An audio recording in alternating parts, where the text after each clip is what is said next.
kenapa ini saya tanyakan? Karena di perjalanan selama 1 semester kemarin itu ada regulasi yang muncul di tengah-tengah jalan. Contohnya adalah yang muncul di tanggal 25 September tahun 2025, yaitu keputusan Kepala AP nomor 058, yaitu tentang alur perkembangan kompetensi. Betul, beda. Alur perkembangan kompetensi. Dan saya yakin itu masih banyak sekolahan yang belum menggunakan itu. Bahkan mungkin ada beberapa teman yang baru dengar pagi ini. Leres betul? Apa sudah perso? Nah, untuk itu saya berharap koordinator ko-kurikuler untuk SMP sinten nggih, Bu Khair? Bu Inaya. Nggih. Oh iya Bu Inaya, kelingan aku. Wong isine ko-kurikuler ayat-ayat toh. Oh, Mas kan juga baca. Sudah dibaca toh. Engko ora diwaca dikira paling mau ditanda tangan itu. Saya minta untuk bercerita, merefleksi selama 1 semester ini yang sudah dilaksanakan seperti apa. Nanti kita bareng-bareng, kalau sudah betul kan berarti ngopo ndadak sinau meneh, kan gitu ya. Kalau belum nanti kita beri hal-hal yang belum dilaksanakan sesuai dengan panduan. Monggo Bu Inayah. Ya, ke catase rak karuan Bu Inayah. Saya rampung pertama KSP ini ya. Beri tepuk tangan Bapak Ibu. Sebenarnya saya terlalu cepat ya Pak. Tanggalnya belum keluar, KSP-nya sudah jadi. Silakan Bu Inayah cerita. Boleh. Kepala sekolah saja yang bercerita bagaimana Pak? Dalam? Kepala sekolahnya saja yang bercerita. Loh ya Bu Inayah, nanti nambahi Bu Tiaranya nambahi. Silakan. Waalaikumsalam warahmatullahi wabarakatuh. Bercerita tentang makulikuler di SMP ITA Bina Amal Bapak. Pada saat penyusunan rencana makulikuler, memang pada saat apa itu kan regulasinya masih berkembang ya.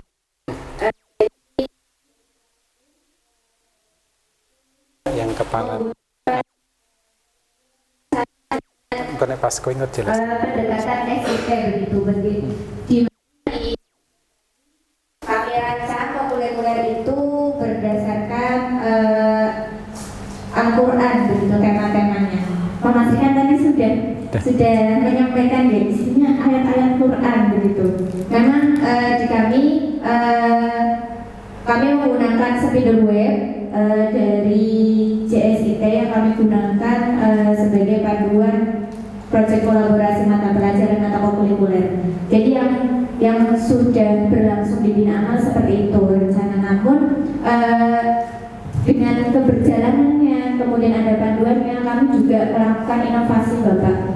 Melakukan inovasi. Yang pertama kami menyusun tim kokurikuler, ada PJ-nya, kemudian di situ menentukan dimensi profil lulusan yang akan diambil atau diinternalisasikan dalam proyek tersebut. Kemudian kami juga menyusun atau melis mata pelajaran yang akan dijadikan proyek yang akan CP-nya itu dijadikan proyek di kegiatan tersebut. Kemudian kami menyusun kegiatan Pak, kolaborasi mata pelajaran, kemudian gerakan 7KAIH,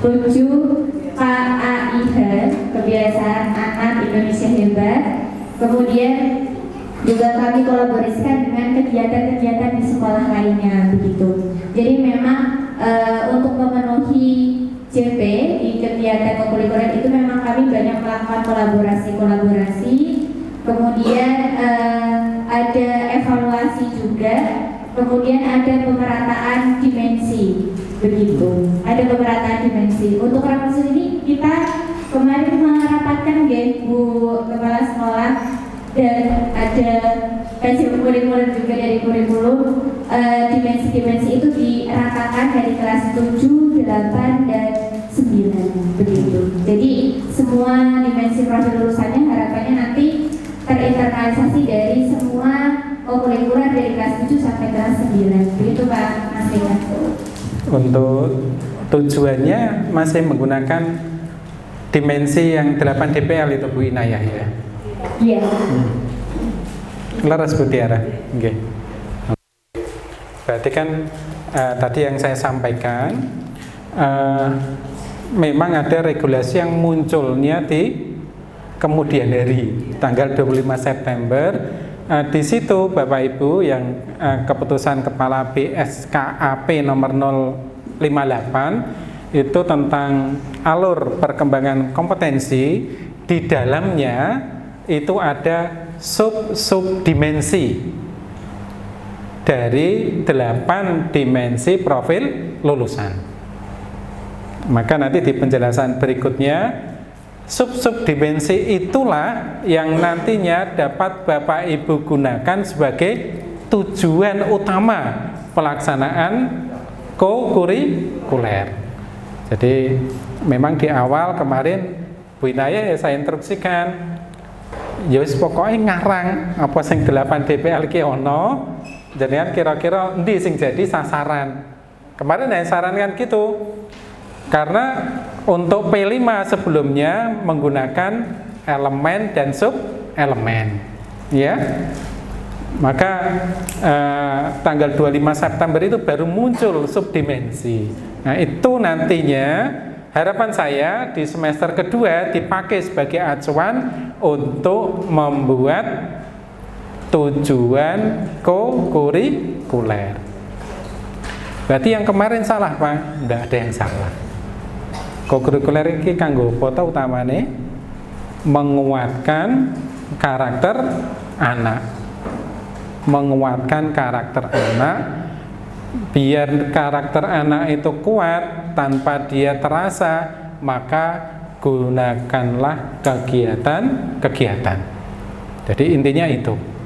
Mula kegiatannya sembarang, sing penting menurut panjenengan sedanten itu bisa dipakai untuk menguatkan karakter anak, gitu ya. Oke, terima kasih Bu Inayah. Ya, berarti ini masih relevan untuk kita bahas. Nanti harapannya Bapak Ibu di kegiatan ini banyak sharing, tidak hanya saya yang bicara. Karena saya yakin Bapak Ibu justru punya pengalaman lebih di lapangan. Aku malah randi murid loh. Bida malah randi murid. Randi murid atau bida? Jadi kadang kalau bicara seperti ini berdasarkan pengalaman dari teman-teman di sekolah yang lain. Maka harapannya nanti di kegiatan ini Bapak Ibu sharing, silahkan permasalahan yang muncul di lapangan Bapak Ibu sampaikan ke kami, sehingga kami juga punya tambahan warna untuk nanti bisa kami ceritakan ke sekolah-sekolah yang lain. Bapak Ibu, ini saya perkenalkan teman saya ini Ibu Dr. Nur Zaidah MPD. Beliau juga pengawas terutama di Suprayon 1 sekitar SMP 12 dan sekitarnya, dan Suprayon 07 SMP 5 dan sekitarnya, ya.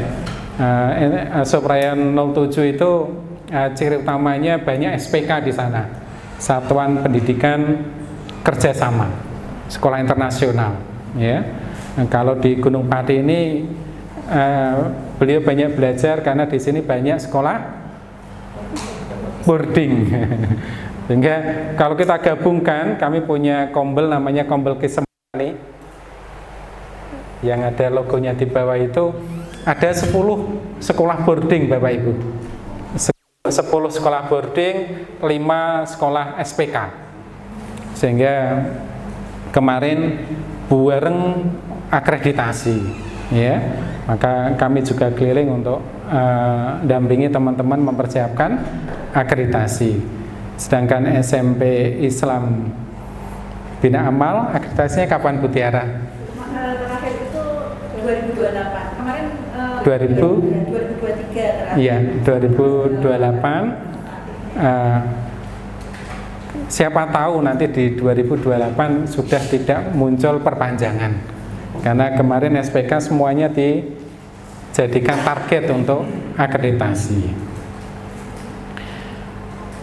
Bapak Ibu, saya ingatkan kembali, ini kan untuk tahun ajaran ini lingkaran ini yang paling populer ya Bapak Ibu ya. Yono sing nyingkat jadi 334.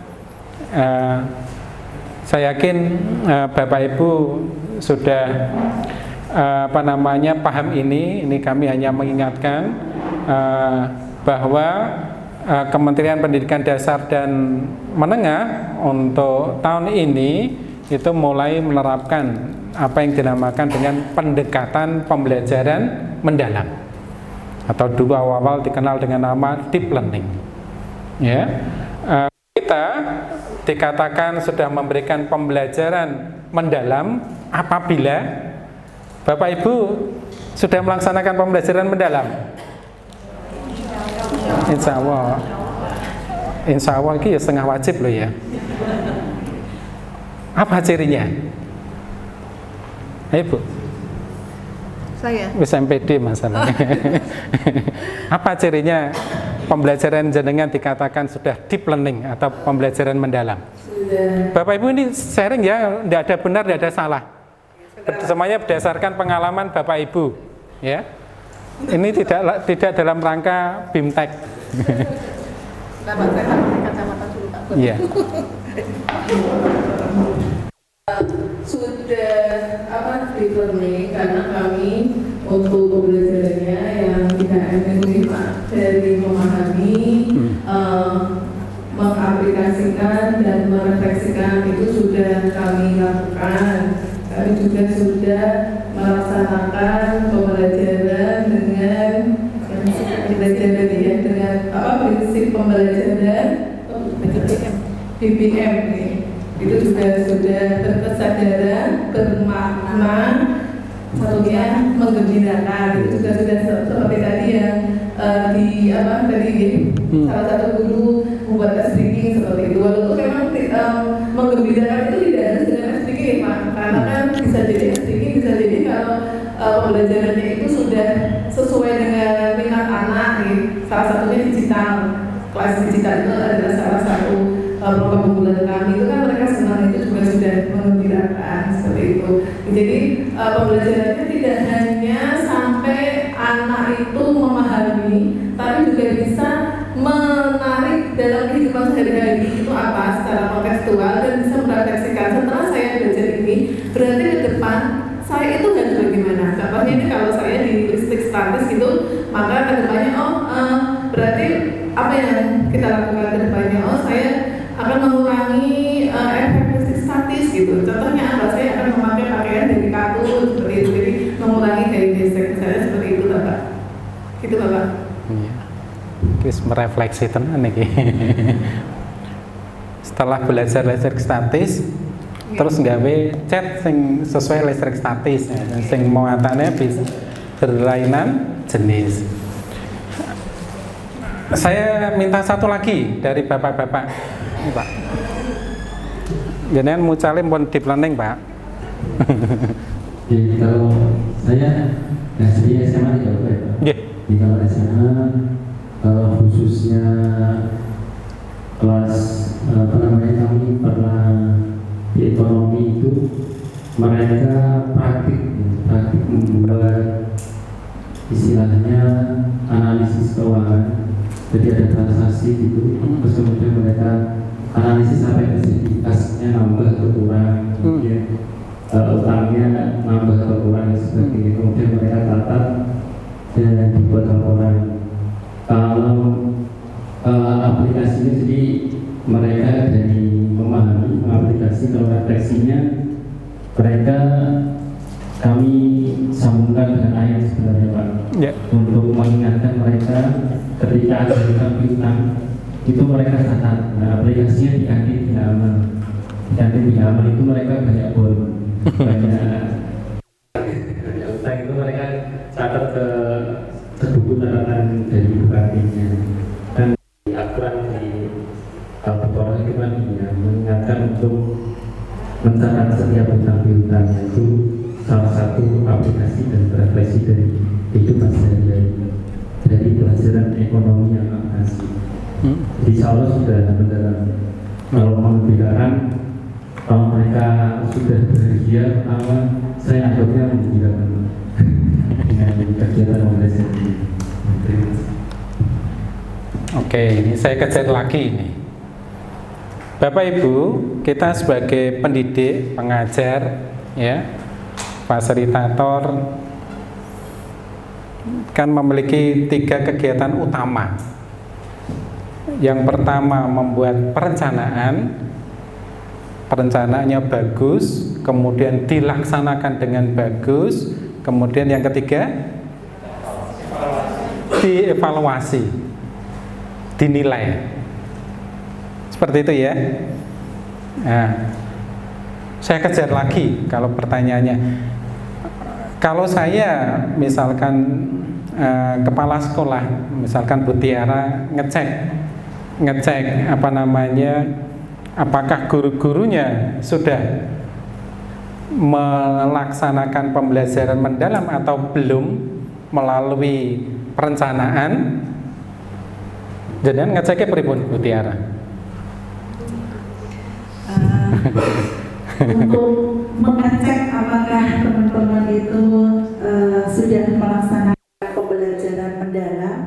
Kalau di kami, karena memang ini tuh kami SMP SMA jadi harapannya setelah SMP 3 tahun selanjutnya ke SMA, jadi memang kami melakukan supervisi. Jadi di awal itu memang kami supervisinya itu juga 3 kali ya, maksudnya di perencanaan itu kami melihat perencanaan yang dibuat oleh teman-teman seperti apa, kemudian memang kami lebih metodenya itu lebih ke coaching ya. Jadi apa yang mau ditingkatkan dalam pembelajaran itu. Nah setelah itu baru kami melihat di kelas teman-teman itu seperti apa, kemudian tahapan yang ketiga nanti di semester ini, maksudnya memang semester 2 ini kami juga akan melaksanakan supervisi lagi. Kira-kira setelah kemarin perencanaannya sudah dilakukan, kemudian pelaksanaannya juga sudah kami supervisi, terus ada kendala apa dan apa yang akan diperbaiki di semester 2. Oke. Jadi lebih ke supervisi Pak. Supervisi. Nggih. Oke, leres Bu, matur nuwun. Nggih. Bapak Ibu, dari apa yang Bapak Ibu sampaikan, maka saya bisa menyimpulkan bahwa untuk ngecek apakah pembelajaran yang kita laksanakan sudah deep learning atau belum, melalui RPP yang kita buat itu sudah merencanakan sesuatu untuk deep learning atau pembelajaran mendalam atau belum, maka Bapak Ibu lihat di pengalaman belajar. Pengalaman belajar bisa dikatakan pembelajaran yang sudah mendalam minimal adalah sampai dengan mengaplikasi. Jadi Bapak ekonomi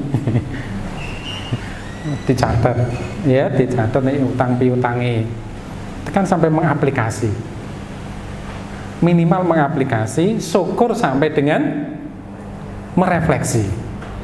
Yang jenengan mulangi mung sampai memahami kredit adalah titik-titik-titik, debit adalah titik-titik-titik, anak hanya memahami arti kredit, memahami arti debit, itu berarti sudah pembelajaran mendalam atau belum? Belum. Jadi kata kunci pertama, pengalaman belajarnya minimal mengaplikasi, syukur sampai merefleksi. Maka pada satu topik itu mesti ada materi esensial. Itulah yang kita kejar untuk sampai dengan merefleksi. Harapannya seperti itu.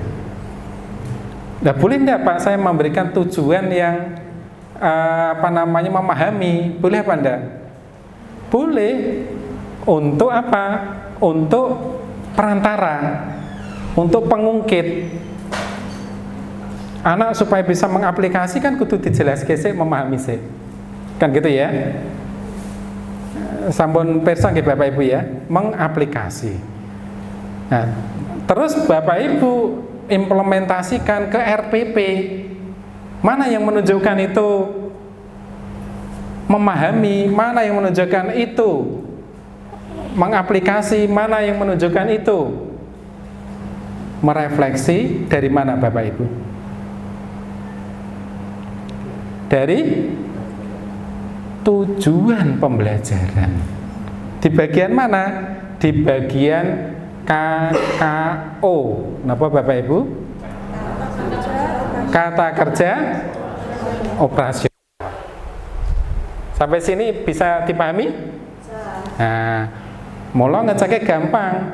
Agar tujuan pembelajaran jenengan di sini siswa mampu memahami, siswa mampu mengerti. Kira-kira wis mendalam apa belum? Belum. Siswa mampu menganalisis. Sudah. Siswa mampu mencipta. Sudah. Silakan Bapak Ibu gunakan KKO dari taksonomi Bloom, boleh. Masih boleh dipakai. Cik itu ya Bu Ida ya. Boleh ya. Tapi untuk pembelajaran mendalam ini sebenarnya mengambil dari taksonomi Solo, ya. Taksonomi Solo memang kemarin-kemarin itu masih bahasa Inggris, sekarang sana bahasa Indonesia itu sudah ada. Nah, silakan kata-kata kunci itu KKO tersebut Bapak Ibu fotokopi di kok neng mejone masing-masing. Saat Bapak Ibu membuat tujuan pembelajaran, maka carilah yang minimal sudah mengaplikasi, syukur merefleksi. Itu untuk satu topik harus ada. Nah, baru Bapak Ibu menyampaikan prinsip pembelajaran ini. Pokoknya gampangannya yang baik-baik saja dengan anak-anak. Bocah ora usah ditagih-tagih PR-e, ora usah disentak-sentak, ora usah diseneni. Harapannya kalau Bapak Ibu masuk kelas, emotikon anak itu ya melengkungnya ke bawah. Ya tak? Artinya tersenyum, syukur sampai terbuka mulutnya. Kan seperti itu. Ora melebu langsung mencereng, langsung takon PR ora nggih PR semetu wae, ora usah milu pelajaranku. Sudah prinsipnya hilang. Ya. Syukur anak sudah bisa meregulasi diri. Ini waya pelajaran ekonomi, topik apa, anak sudah buka buku, anak sudah menyiapkan materinya, anak sudah menyiapkan kemarin yang menjadi tugas misalkan, itu yang paling bagus. Nah, setelah itu lingkaran yang terakhir itu merupakan support system. Nah, support system ini juga harus diketahui oleh sekolah, juga Bapak Ibu guru sendiri. Apa itu? Kalau saya punya materi ini, maka praktik pedagogis apa yang harus saya lakukan? Apakah cukup ceramah? Bisa enggak kalau kita mengajarnya 2 JP ceramah terus bisa sampai mengaplikasi? Tidak bisa. Nah, silakan Bapak Ibu praktikkan praktik pedagogis apa yang Bapak Ibu gunakan. Apakah problem based learning atau project based learning? Memang harapannya bisa menggunakan project based learning, tapi itu butuh waktu yang lama, ya. Yang kedua, lingkungan belajarnya. Apakah cukup di dalam kelas Bapak Ibu membuat situasi pembelajaran tersebut? Apakah anak-anak duduknya menghadap arah yang sama, atau anak-anak diharapkan tidak melihat punggung temannya? Karena di beberapa negara itu anak-anak dalam satu kelas itu ora ono sing ndeleng punggungnya koncone. Artinya dibuat melingkar-melingkar gitu. Nah, sehingga di situ muncullah diskusi antar siswanya. Bahkan kalau perlu, apakah memerlukan lingkungan di sekitarnya, memerlukan kebun, memerlukan jalan raya, memerlukan stadion, atau mungkin di ruang teater dan lain sebagainya, silakan Bapak Ibu cek dari apa yang Bapak Ibu rencanakan. Untuk apa? Untuk meraih tujuan pembelajaran yang Bapak Ibu tentukan, kan gitu ya. Nah, dan dua hal yang terakhir itu adalah pemanfaatan digital, kemudian satunya lagi kemitraan. Ini sifatnya opsional, ya. Kalau memang Bapak Ibu tidak bisa melaksanakan sendiri, maka silahkan Bapak Ibu bermitra. Bermitra dengan siapa? Boleh dengan siswanya, boleh dengan Bapak Ibu guru teman sejawat, boleh dengan kepala sekolahnya, boleh juga dengan lingkungannya, boleh juga dengan profesi lain. Tentang kesehatan yang di luar kemampuan kita, misalkan silakan Bapak Ibu minta tolong ahli dari puskesmas, pertanian, ahli dari pertanian, keamanan mungkin bisa minta tolong polisi, tentara, dan lain sebagainya. Ya, dari profesi lain untuk apa? Untuk menguatkan apa yang kita berikan ke anak-anak. Nah, itu tentang kerangka pembelajaran mendalam. Nah, sekarang apa hubungannya dengan kokurikuler? Kokurikuler itu juga dalam rangka menguatkan intrakurikuler, sehingga pelaksanaannya pun juga melihat dari apa yang ada di kerangka kerja pembelajaran mendalam. Perlu dicek bagaimana dimensi profil lulusan yang ingin diraih apa, kemudian prinsip pembelajarannya, lalu tujuan pembelajarannya atau pengalaman belajar yang diberikan ke siswa, juga dicek kerangka pembelajaran yang terdiri atas praktek pedagogis, yang kedua lingkungan belajar, yang ketiga pemanfaatan digital, dan yang terakhir adalah kemitraan. Sampai di sini ada yang ingin ditanyakan Bapak Ibu, silahkan.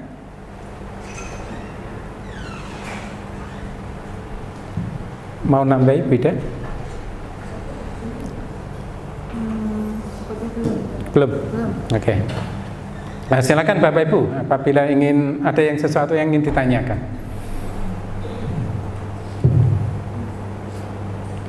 Bapak Ibu, untuk belajar kokurikuler, maka kita juga harus melihat apa toh dasarnya.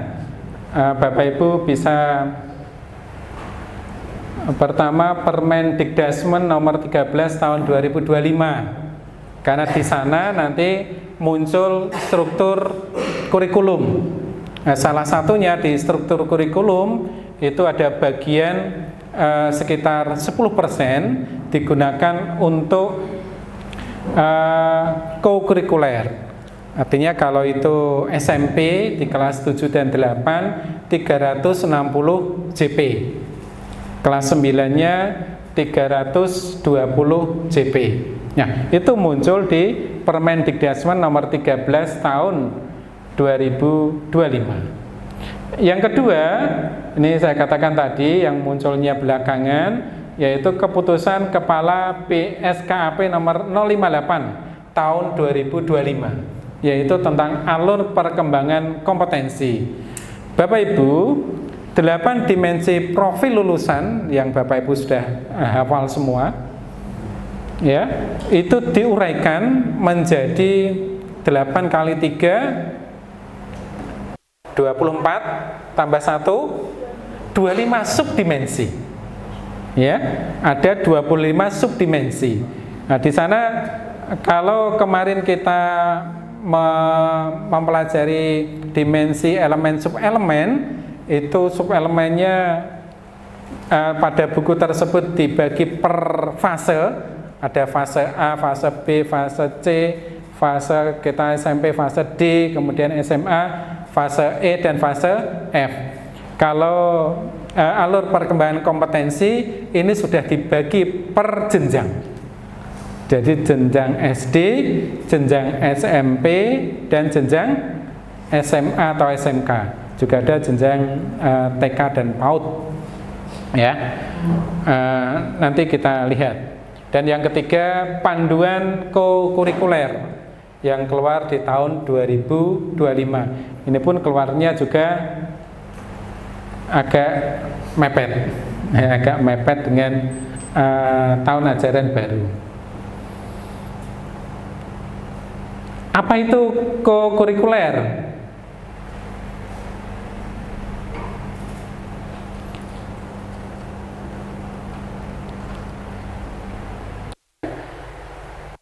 Penguatan pembelajaran. Kegiatan kokurikuler memperkuat, memperdalam, dan atau memperkaya kegiatan intrakurikuler, pengembangan kompetensi, fleksibilitas.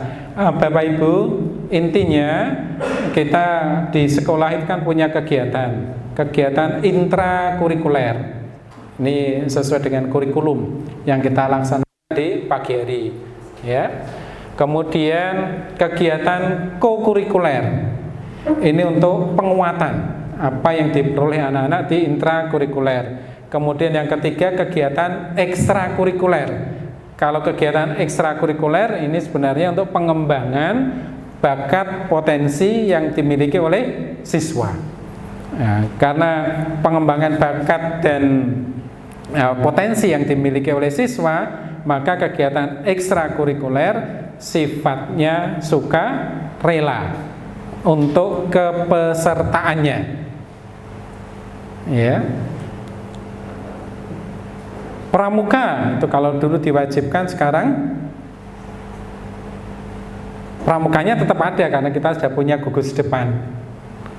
Pesertanya apabila ada anak yang pengen tidak ikut, boleh enggak? Boleh. Pak wong ki apik takon melu kabeh, boleh enggak? Yang penting bocah ora dipaksa. Ora, ya.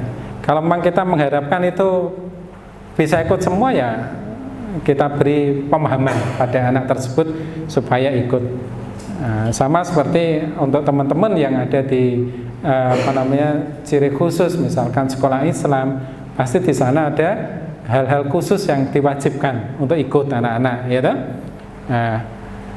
Yang penting tidak ada hitam di atas putih wajib ikut. Nah, gitu. Harus gawe surat pernyataan wajib ikut, ya itu yang tidak boleh. Tapi kalau kita giring supaya ikut semua, ya monggo Bapak Ibu. Tujuan kokurikuler, Bapak Ibu, pembelajaran yang kita lakukan mulai dari TK, PAUD sampai SMA, SMK sebenarnya bukan tujuan permapel, tapi tujuan yang lebih tujuan yang ada di 8 dimensi profil lulusan. Harapannya itu. Jadi anak-anak Indonesia harapannya punya keimanan dan ketakwaan, punya kemampuan komunikasi, punya kemampuan kesehatan, punya kemampuan kemandirian, punya kemampuan kewargaan, punya kemampuan penalaran kritis, punya kreativitas, punya kolaborasi. Ada 8 itu. Baru adalah komunikasi dan kesehatan. Maka tugas Bapak Ibu di masing-masing mata pelajaran adalah menguatkan itu. Ya, menguatkan itu. Selain yo pinter matematika, yo pinter bahasa Indonesia, bahasa Inggris, bahasa Jawa, selain yo pinter IPS. Tapi nantinya setelah lulus dari SMA atau SMK, dia punya passion individu, pengen mendalami mana sesuai dengan kemampuannya, sesuai dengan keinginannya. Tugas kita hanya menyiapkan, leres badan. Bahkan yang lebih penting lagi ini, jadi karakter-karakter ini harus dimiliki oleh anak-anak Indonesia. Nanti paripurnanya setelah anak tersebut lulus SMA atau SMK.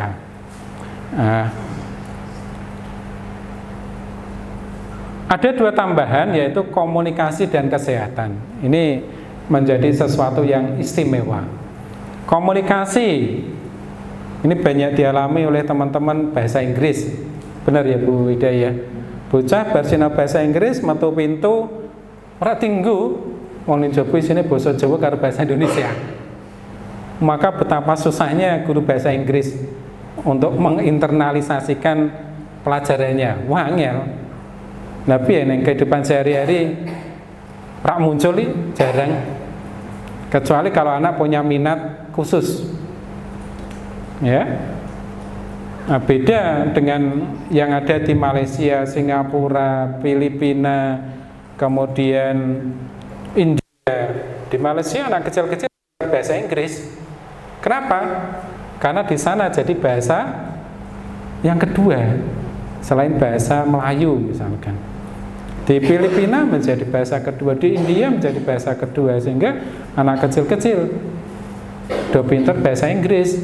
Kita dijajah Belanda tapi ora do pinter basa Londo, kecuali mau ngerti liun kayak liun petroleum ya ta.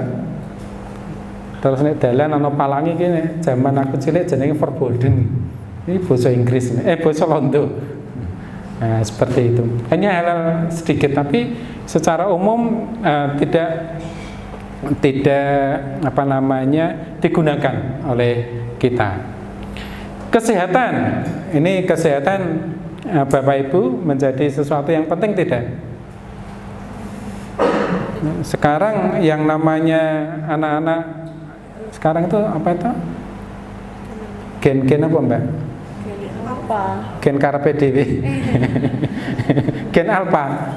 Ya, pokoknya gen Alpha, Gen Z apa jenengan wis ora gen Alpha, gen apa? Gen Z. Gen Z. Nek usahane Dewi gen apa Bu? Baby boomer. Sekarang itu yang utama kan HP. HP ketinggalan ora iso kiris, ora iso untuk iki sing ngluwi keris iki. Ning jero isine kerise wae ra karuan. Ya. Saiki mbayar ya kudu nganggo keris. Ora keris kan akeh sing ra iso. Apa akibatnya? Banyak hal-hal yang sifatnya fisik itu diganti oleh hal-hal yang sifatnya mentelengi layar. Anak-anak yang dulu main, misalkan main catur, main olahraga gitu, sekarang terganti semua enggak di game, di program aplikasi-aplikasi yang ada di HP. Nah, ini menyebabkan satu sisi dia mangane ya kopen, satu sisi gerakan fisiknya terbatas atau berkurang. Wong cah SD ngono ki lho, pinter numpak sepeda motor. Kongkoni bapake tumbas rokok ning sebelah kono ya mubeng sik sebelah kanan. Nah, ya toh? Akhirnya apa? Gerakan fisiknya berkurang, ya. Maka obesitas, terus motone ya minus dan lain sebagainya. Nah, ini menjadi sesuatu, maka pola hidup sehat ini dipakai sebagai tujuan kita memberikan pembelajaran mulai dari TK sampai dengan SD, SMA atau SMK, ya. Kemandirian, kewargaan, penalaran kritis, kreativitas, kolaborasi, ya. Kolaborasi ini juga menjadi sesuatu karena sekarang dengan kemajuan teknologi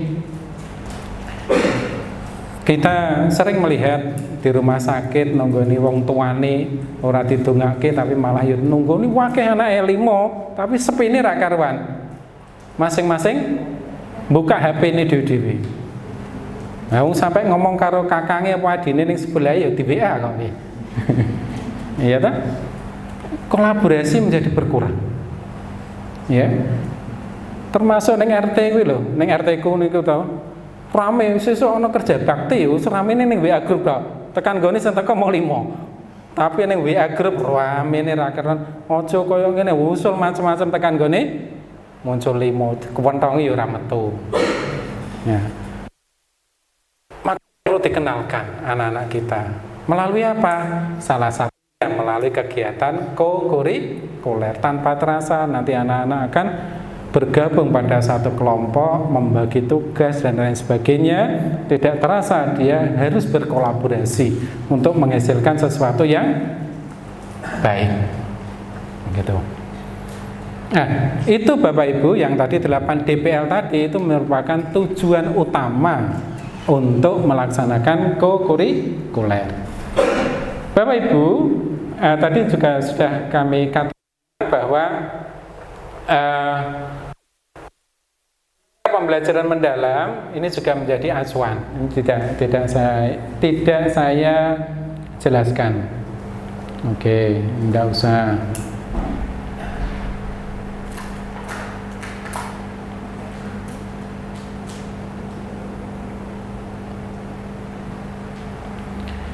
Oke, Bapak Ibu. Nah, sekarang kita masuk ke perencanaan co-kurikuler.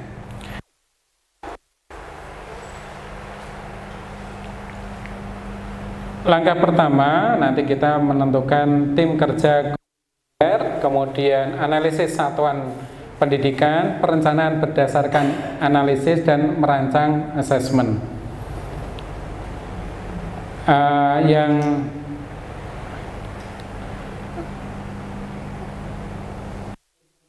Yang pertama adalah kepala satuan pendidikan, kemudian koordinator co-kurikuler, guru mata pelajaran, dan tenaga kependidikan. Kemudian Ibu, bisa saya ceritakan bahwa kegiatan co-kurikuler ini hampir mirip dengan kegiatan P5 yang dulu, maka nanti ada koordinator co-kurikuler. Nah, hanya Bapak Ibu perbedaannya kalau P5 kemarin sudah ditentukan temanya. Ada 7 tema. Ada 7 tema. Kemudian kalau co-kurikuler ini temanya terserah ya Pak ya, lebih bebas. Kalau kemarin SMP dibatasi 3-4 tema. Kalau SMA berapa Pak? 4 tema per setahun, ya. Maka untuk co-kurikuler ini biar anak-anak tidak terlalu bosan karena waktunya lama, maka kita bisa memiliki kebebasan untuk menentukan berapa tema yang nanti kita pakai untuk kegiatan co-kurikuler. 10 boleh? Boleh. 11 boleh, 12 boleh, 5 boleh, 6 boleh. Yang terpenting adalah sesuai dengan hasil analisis yang dilakukan oleh masing-masing sekolah. Ya, jadi nanti koordinator bersama kepala sekolah bersama tim menentukan apa kira-kira tema yang ingin dilakukan untuk menentukan kegiatan co-kurikuler.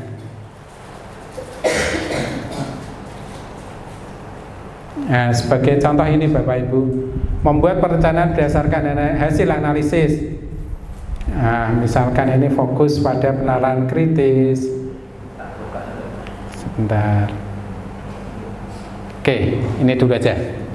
Bapak Ibu, bentuk kegiatan co-kurikuler ini yang pertama adalah pembelajaran kolaboratif lintas disiplin ilmu.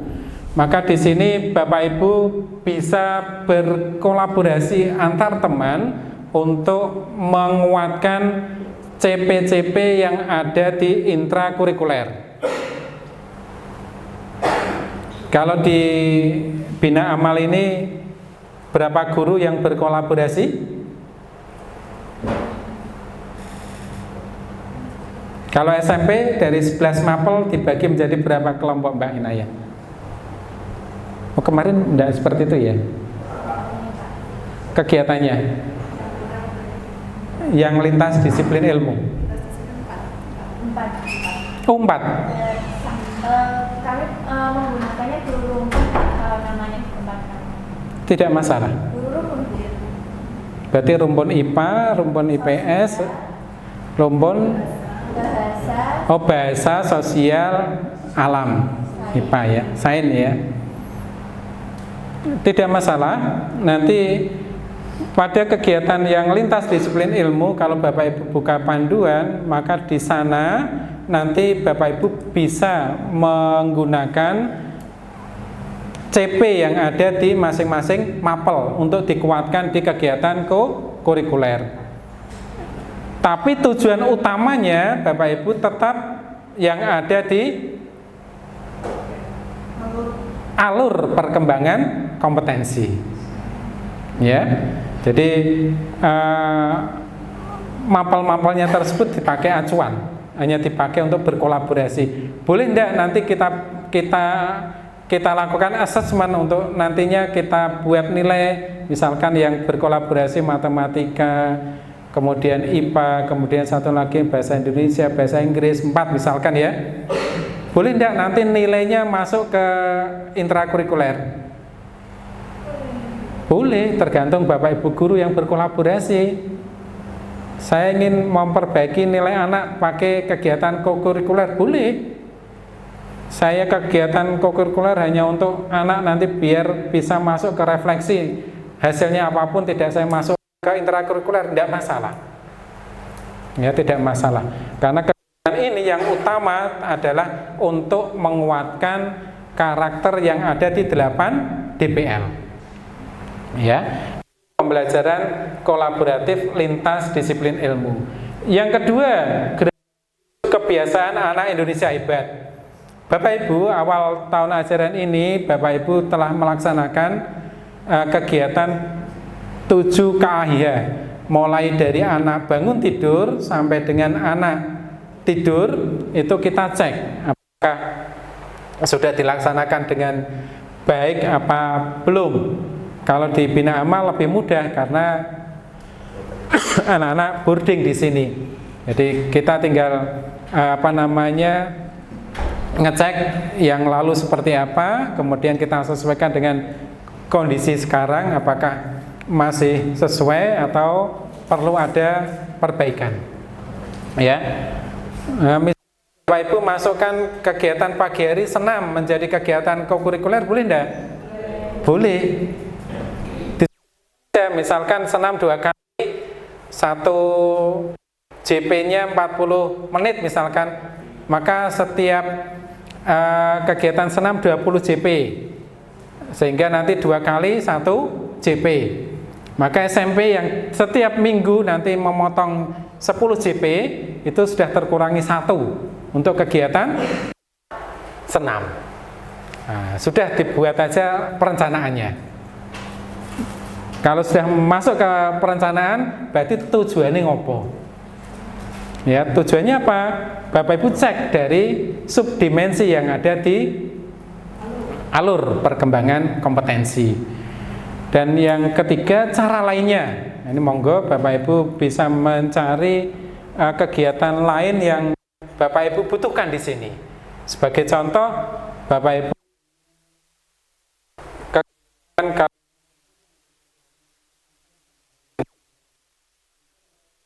kegiatan kurikuler. Baru ada kegiatan milad, ulang tahun.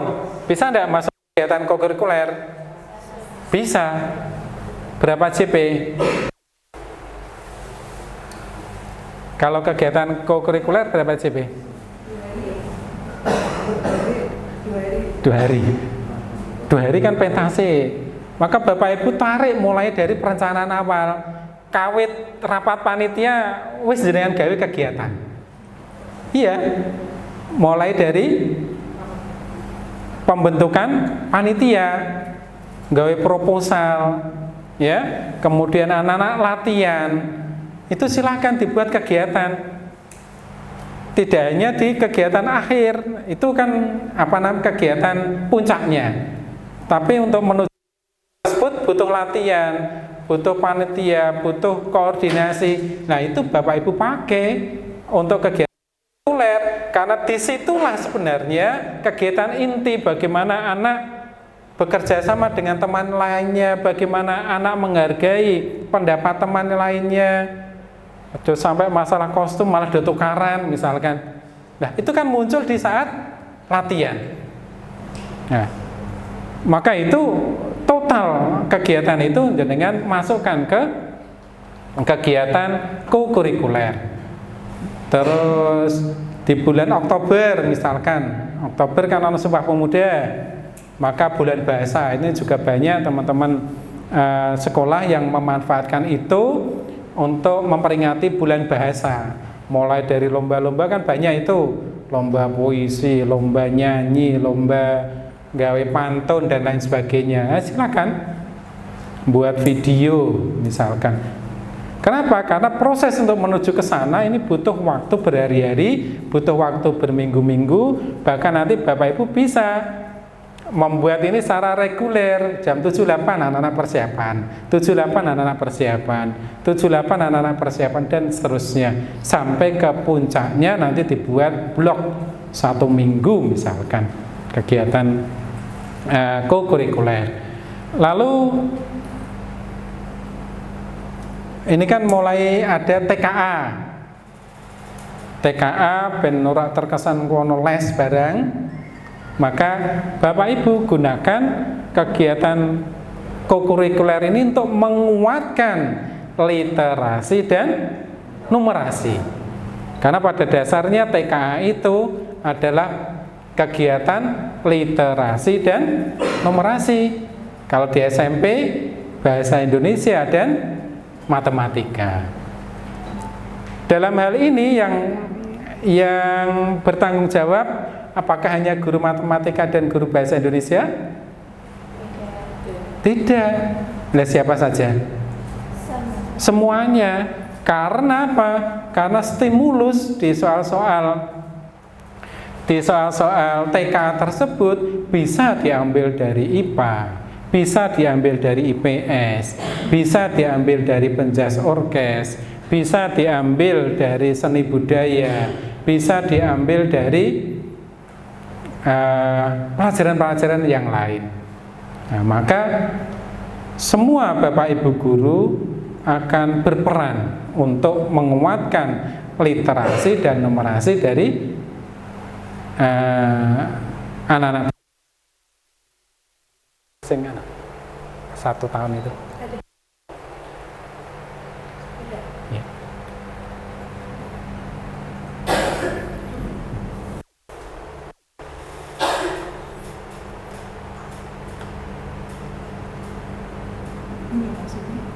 Ya.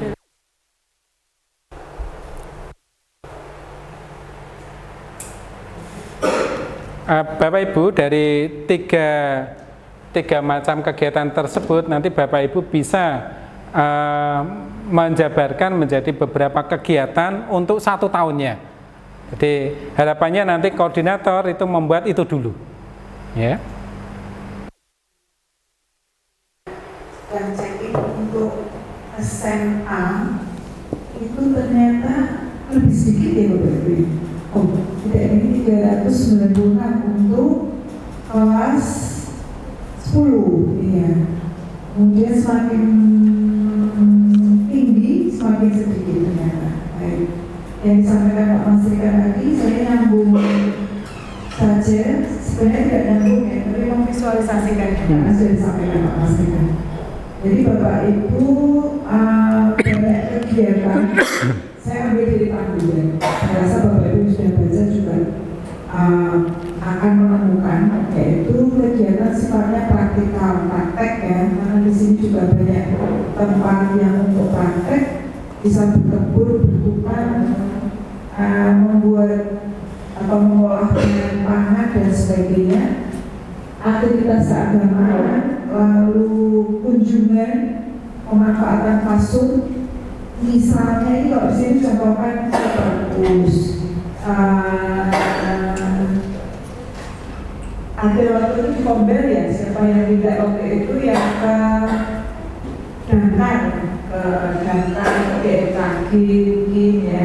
Nah, itu kan di SMP Nurul Islam. SMP Nurul Islam ya, monggo kalau mau dilakukan. Lalu penelitian sederhana. Kalau di sini kan tidak boleh ya. Baik.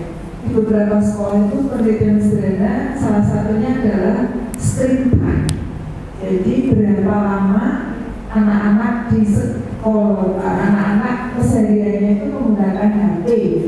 Penelitian sederhananya, contohnya seperti itu. Kalau di sini nanti disesuaikan. Lalu ini tadi berbasis riset, lalu advokasi, contohnya pasti sudah dilaksanakan ya, ada sosialisasi, ada roadshow. Salah satunya berhubungan dengan lapor kegiatan roots anti bullying gitu ya. Apapun bentuknya, salah satu kegiatan bisa mendatangkan atau melakukan kegiatan terkait contohnya aksi bullying, nanti akan muncul di dalam perusahaan. Kemudian pelibatan narasumber ya, mengundang orang tua atau parent teacher sudah umum berada di sini. Dan ini masuk juga bisa berada, gitu ya.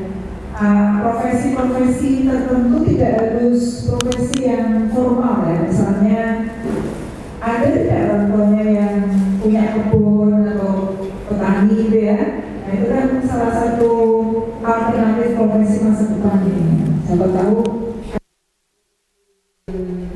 Alfa punya ketertarikan di sana. Nah ini tadi yang disampaikan Pak Mas Rika. Endingnya kan antara 360 SMP ya. Itu kalau sudah diambil pesantren Ramadan misalnya 30 JP 3 hari. Kalau di sini berapa ribu pesantren Ramadannya? 22 ribu.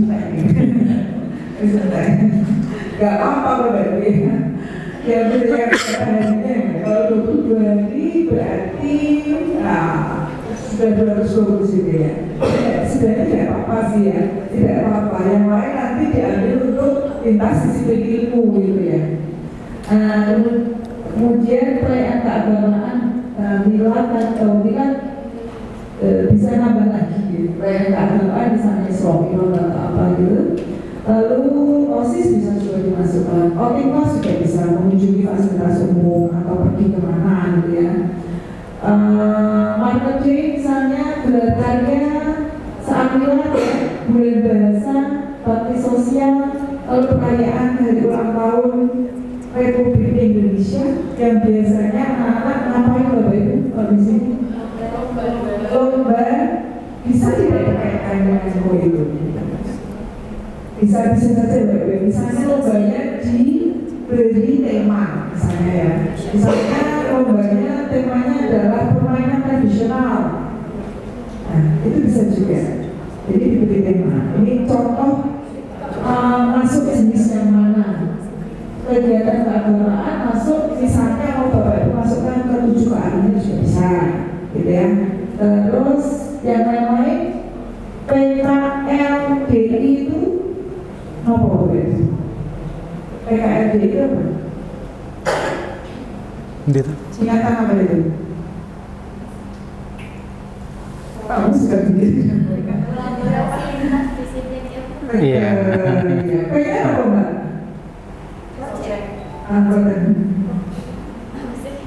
Yang tadi Ayo. Ini memang kita kebiasaan kan P5 ya, itu P-nya kan project gitu ya. P-nya ini tidak project. pembelajaran. Pembelajaran kolaboratif lintas disiplin ilmu. Betul. Ya tidak selalu project ambil duit mana biasanya kalau diumum begitu, kalau dibodohin begitu kan ya. Nah cara lain ini lebih bebas ya. Mungkin ada Bapak Ibu di ciri khas Bina Amal, mungkin ciri khasnya ada bakti sosial misalnya. Kalau Pak Mas tadi menyampaikan ada SPK, Satuan Pendidikan Kerjasama. Kalau di wilayah semester 2, semester 1. Nah, mereka semua SPK itu harus punya CAS. C-nya itu community, A-nya itu apa ya? Action, S-nya itu society, pokoknya saya lupa. Pokoknya yang penting semua SPK itu wajib punya kontribusi terhadap lingkungan. Gitu. Apakah mereka bersih-bersih pantai atau ada juga yang muridnya itu mengajari sekolah lain seperti itu. Nah, Bapak Ibu boleh mengakusi, bahkan ini sudah punya ya ciri khusus binatang gitu, yang berkaitan dengan bermanfaat untuk lingkungannya. Kalau di SPK dinamakan cash. Oke, terus Pak Mas mungkin perlu ya? Apa? Mau nambah? Nah, ini aja nanti disuruh soal kelas 789. Oh, oke. 789 kan gawe masing-masing contoh program. Teman-teman. Hmm. Ya Bapak Ibu, ini kan kalau ini baru 150 kelas 7, kelas 8-nya 200, kelas 9 160. Sisanya tambah sendiri sampai bulat 320, 360. Dan SMA nanti menyesuaikan ya sesuai. 390. 390 dulu. ya, dan kelas 10 ya. Sebelum masuk ke program Bapak Ibu, ada Pak Mas kan tadi sudah menyampaikan dan berpesan untuk ditunjukkan ke Bapak Ibu yang Alur. iya, alur Bapak Ibu. Nah, alur itu kalau dari kementerian bentuknya seperti ini, judulnya alur perkembangan kompetensi. Karena sekarang zamannya zaman singkatan, kita singkat ya Bapak Ibu. Mau disingkat apa Bapak Ibu? Alur perkembangan kompetensi. APK. APK tidak bingung dengan itu di angka apa itu Pak yang kalau di dinas kami populer di APK yaitu sopo sing sekolah, sopo sing nggak sekolah dulu. Nah itu, oke. Kalau di dokumen aslinya bentuknya seperti ini. Nah, Pak Mas tadi menyampaikan kalau dulu Bapak Ibu familiar dengan elemen subelemen ya. Apa ada yang baru sama sekali belum tahu? Mobil aku pakai komnas lagi. Misalnya nggak apa-apa, kita belajar bersama. Jadi Bapak Ibu beneran kalau dulu tidak tahu itu beneran tidak terdistract dia ini ya gitu ya. Kalau tahunya yang ini malah beneran. Jadi Bapak Ibu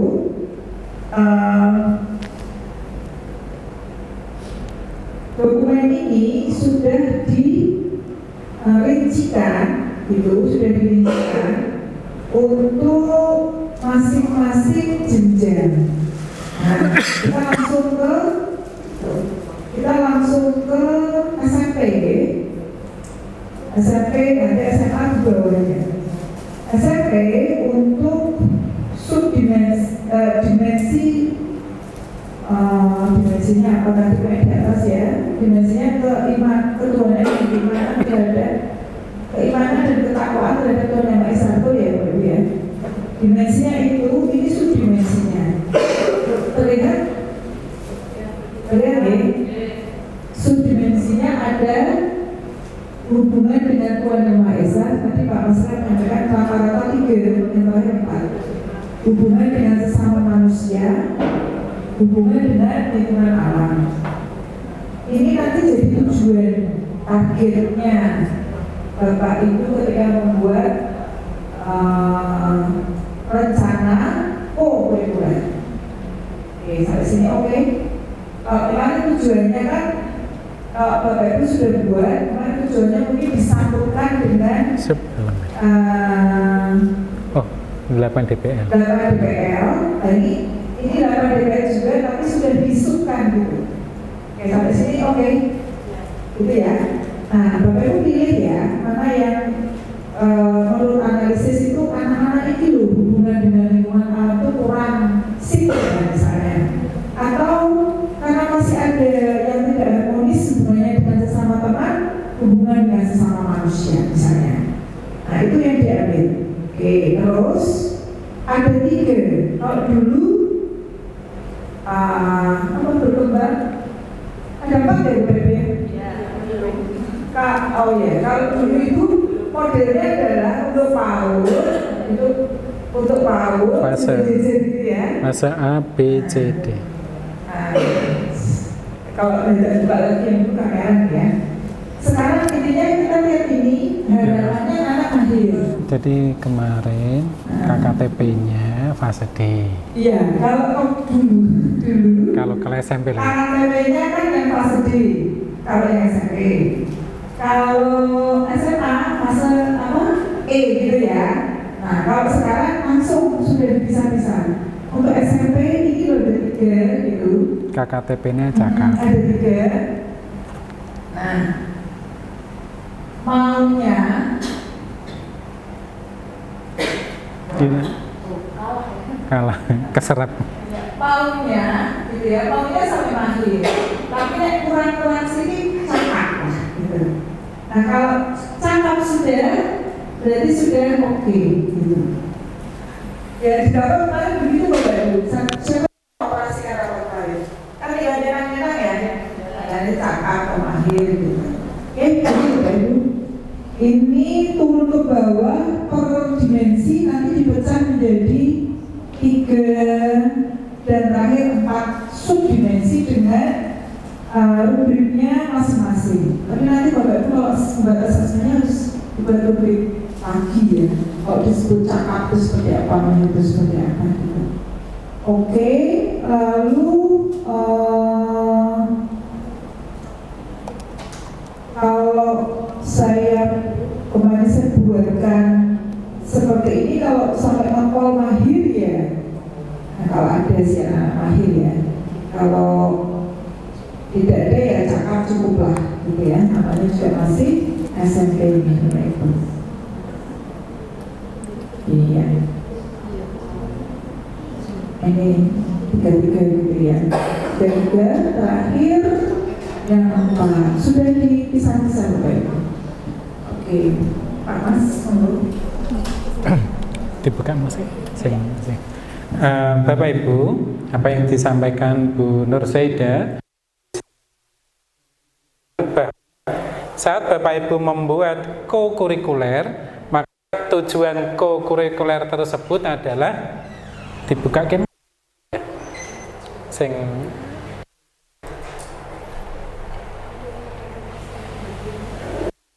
nah, Bapak Ibu, KKTP-nya adalah cakap. KKTP di bagian atas nanti ada penjelasan bahwa KKTP-nya adalah cakap. Maka apabila Bapak Ibu membuat satu kegiatan kurikuler, misalkan ini menyasar hubungan dengan Tuhan Yang Maha Esa, ya, berarti subdimensi hubungan dengan Tuhan Yang Maha Esa, maka Bapak Ibu di temanya itu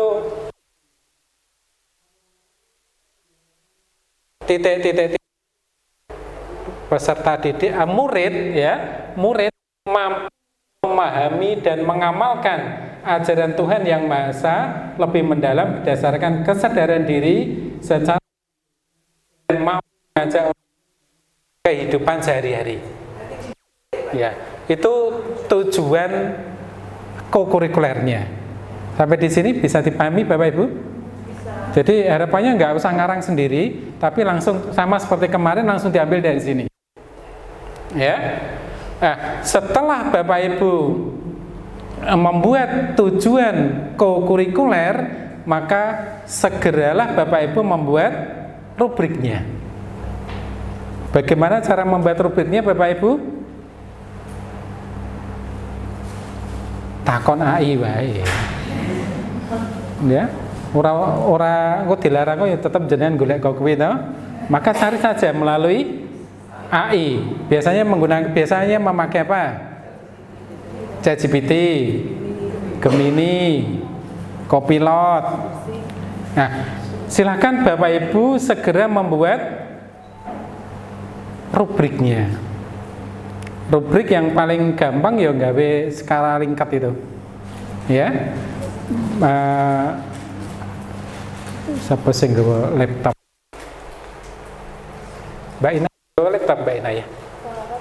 Laptop.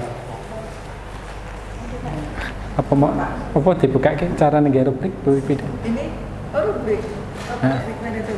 Iya. Dan Iya, promnya aja. Nah. ini promnya. Oh iya. Bapak Ibu memerintah ChatGPT atau Gemini kan menggunakan kalimat perintah itu. Nah, kalimat perintah itu dinamakan dengan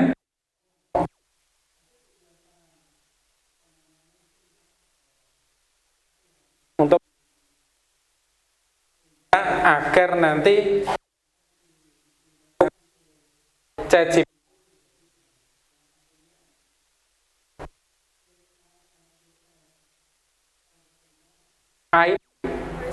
recipient dim structure.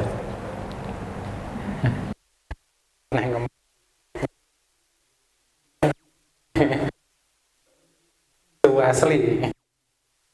Ya, persona, tentukan peran atau persona yang harus diikuti oleh model AI.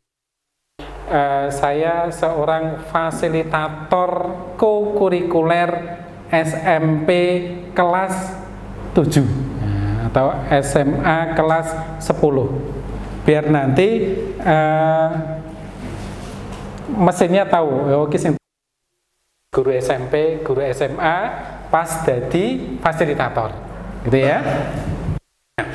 Kemudian aimnya, jelaskan tujuan atau maksud dari prompt Anda. Tujuannya apa? Tujuannya membuat rubrik untuk subdimensi apa? Ya, subdimensi, misalkan subdimensi hubungan dengan manusia, misalkan ya. Kemudian ya, target siswa kelas 7 atau kelas 10 yang sedang melaksanakan kegiatan co-kurikuler apa, biar nanti tepat. Kemudian yang ketiga, them-nya, tentukan tema atau topik yang ingin dibahas. Silakan Bapak Ibu, temanya apa, co-kurikuler temanya apa, dimasukkan ke sana. Dan yang terakhir, tentukan format atau struktur output yang diinginkan. Misalkan Bapak Ibu menginginkan struktur tabel yang terdiri atas 5 penilaian. Skor 1, 2, 3, 4, 5. Ngaten Bapak Ibu? Mau mencoba sendiri? Harapan saya mau mencoba, biar nanti muncul hasilnya seperti apa. Ya, itu salah satu prompt yang bisa kita gunakan menggunakan part. Mana baik? Silakan Bapak Ibu dicoba.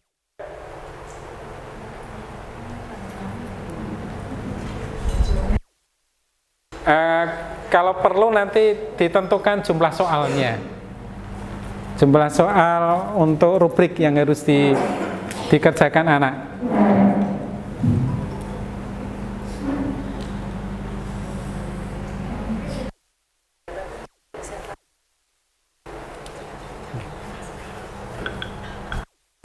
Atau Bapak Ibu bebas membuatnya, rubriknya seperti apa. Boleh tadi skala Likert, boleh membuat ngecek presentasi anak seperti apa dan lain sebagainya. Bapak Ibu sudah punya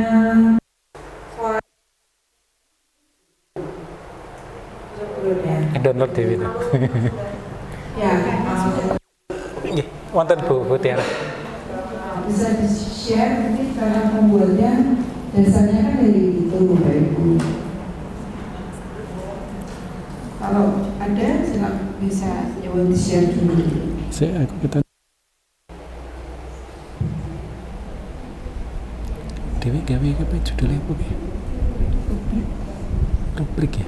Tapi kan belum ada tema ya Bapak Ibu. Iya.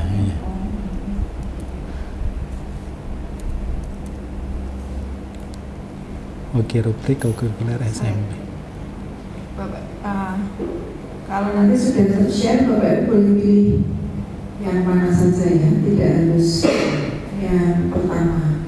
Boleh juga pilih subdimensi dari dimensi yang lain. Dimensi yang lain itu contohnya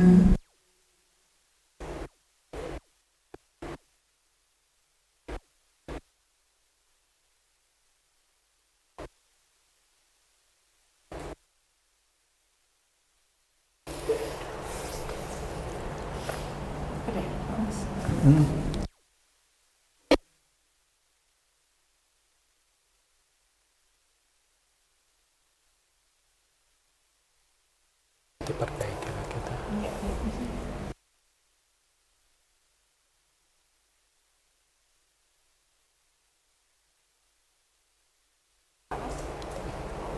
Jam 1. Iya.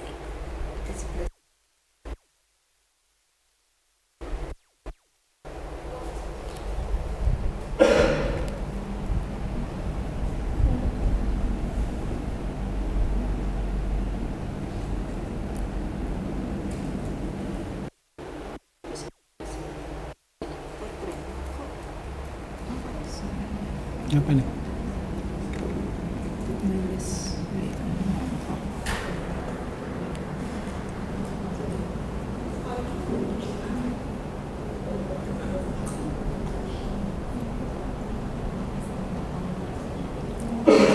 Patrick. khusus HP. Saya nggak tahu harus nyambung begini kan. Langsung. Ini deh.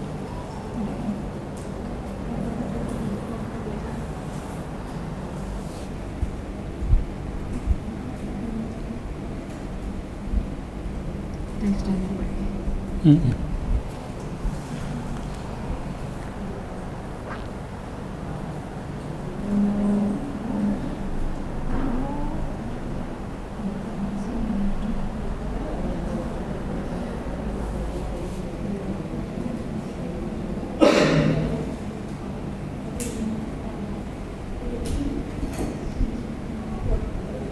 Iya, wis jam 12.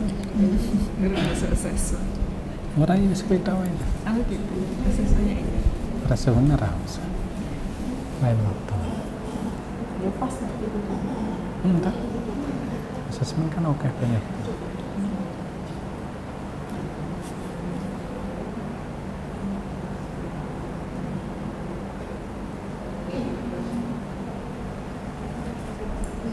Dikongkon ngene wong gawe dikongkon gawe sing mau perencanaan sing mau jelas ke mau kan karya sampai sithik wong cah SDW iso rampung ta Perencanaan.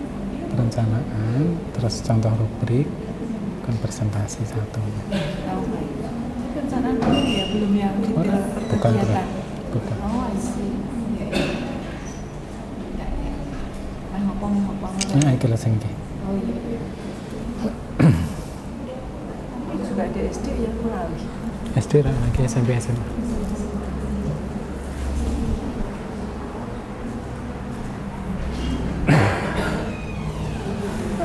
Bapak Ibu, apabila Bapak Ibu sudah mencoba untuk membuat rubrik, nanti hasilnya seperti apa? Bapak Ibu silakan dibaca. Kemudian kalau kurang baik, jenengan ngersake nopo diminta lagi, bawahnya langsung ditututi, ngaten nggih. Sampai dengan rubrik yang Bapak harapkan. Itu dan beberapa rubrik nanti rubrik itu persepsi yang harus diisi anak sehingga anak mengisi sendiri, lalu nanti skornya berapa, ini sebagai dasar nanti Bapak Ibu si anak itu nantinya akan masuk di level cakap, di level mahir, atau justru yang paling bawah berkembang. Ya. Jadi berkembang, cakap, atau mahir. Jadi kenapa tadi tujuan kokurikulernya yang kita masukkan yang mahir? Karena kalau nanti maksimum kan dia sudah masuk di mahir. Apabila kurang, nanti dia bisa masuk di cakap atau justru baru berkembang. Yang diharapkan dari kegiatan kokurikuler ini minimal anak masuk pada level cakap. Jadi KKTP-nya adalah cakap. Ada Bapak Ibu yang ingin mempresentasikan hasil pertanyaan ke ChatGPT? Dari satu saja. Apakah terkejut dengan jawaban ChatGPT-nya? Kok itu benar? Atau kok kurang kan? kadang tidak sesuai seperti yang Bapak Ibu harapkan, begitu. Boleh silakan.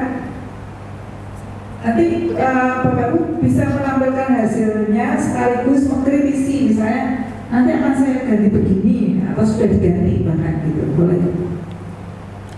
Saya coba gitu. Monggo Bu Tiara. Maksudnya Nggih. Betul atau tidak? Tapi ini masih yang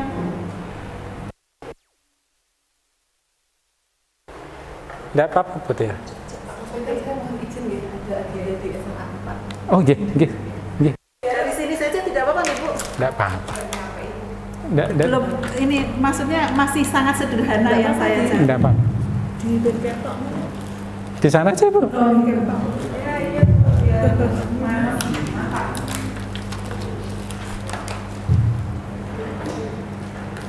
Ini kami rekam Pak, jadi nanti kami bisa belajar.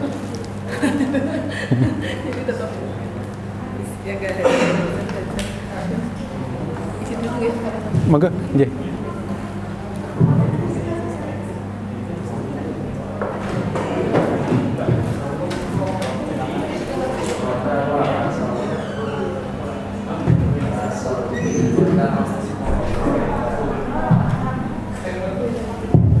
Tadi sebenarnya saya ketinggalan itu apa formnya gitu. Jadi ini sesuai dengan versi yang saya pahami. Tadi saya mengambil yang kewargaan lokal jenjang SMP, kemudian memang saya cuma buatkan 5 indikator gitu ya. Jadi di sini langsung memang sudah mudah sekali gitu. Jadi memang ternyata pemahaman nilai dan kearifan lokal. Kemudian di level 4 itu deskripsinya memahami nilai, tradisi dan kearifan lokal secara mendalam serta mampu menjelaskan maknanya. Kemudian yang ketiga, baik memahami nilai dan tradisi lokal dengan cukup baik. Kemudian yang kedua, cukup nilai tradisi lokal secara terbatas. Kemudian yang nilainya 1 perlu ditingkatkan, kurang memahami nilai dan kearifan lokal seperti itu. Ini baru indikator yang pertama ya. Kemudian indikator yang kedua, partisipasi dalam kegiatan sosial budaya. Ini yang nilai level 4-nya, aktif terlibat dan berinisiatif dalam kegiatan sosial budaya lokal. Kemudian nilai yang ketiga, terlibat dalam kegiatan sosial budaya jika diarahkan. Nilai 2, terlibat secara pasif atau sesekali. Kemudian yang pertama, tidak menunjukkan keterlibatan. Kemudian ini indikator yang ketiga, sikap toleransi dan gotong royong. Ini level 4-nya menunjukkan toleransi tinggi dan aktif bergotong royong. Kemudian yang ketiga menunjukkan toleransi dan gotong royong dengan baik. Yang kedua menunjukkan toleransi terbatas. Kemudian yang nilai 1 kurang menunjukkan sikap toleransi dan gotong royong. Ini sampai ada 5 ya. Yang keempat kepedulian terhadap lingkungan lokal. Kemudian yang kelima tanggung jawab sebagai warga masyarakat lokal. Jadi memang ketika kita memanfaatkan teknologi seperti itu, jadi kemarin juga saya indikatornya itu kan kalau menyusun sendiri agak susah ya. Jadi kalau di sini kan kita lebih mudah, kemudian kita juga lebih bisa, oh ya indikatornya seperti ini, kemudian yang belum dicapai anak-anak apa begitu. Itu dari saya. Nanti mohon ini dia masukannya Pak Mas Rikan dan Bu Nur Zaidah, barangkali juga dari kami juga memang kenapa kami itu sengaja mengundang IHT itu tentang kokurikuler, karena memang kami ingin memantapkan di semester 2 itu apa yang kurang dari kami. Kemudian nanti harapannya memang ada perbaikan, karena besok itu memang ada pembahasan tersendiri tentang kokurikuler. Jadi apa yang kami dapatkan di hari ini bisa kami jadikan bekal untuk pembahasan yang untuk rakersus besok. Akan Pak Mas Rikan dan Bu Nur Zaidah.